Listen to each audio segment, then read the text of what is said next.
everyone, it's Yuki here. I'm going to do an unboxing.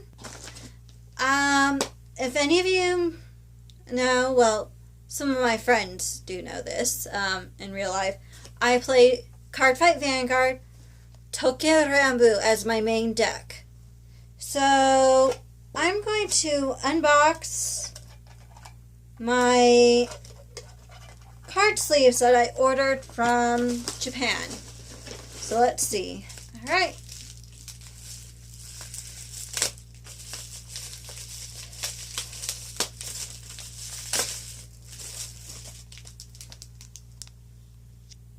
Here are my card sleeves.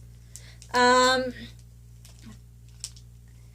who I play know that my starter for Vanguard, or I should say my forerunner, is this card.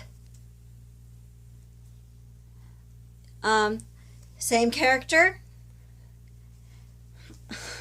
on it, and well, I'm also waiting for another thing to come in. My deck box. But I also have something else if I can find... here it is. My mat.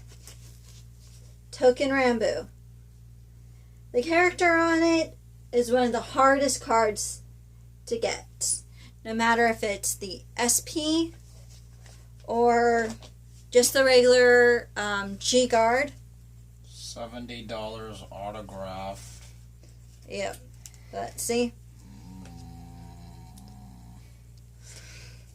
Well, my husband's annoyed. But the good news is those who play touken ranbu Cardfight Vanguard deck, we are getting supports. So hopefully that means G Guardians and a whole bunch more. Well, this has been Yuki, over and out.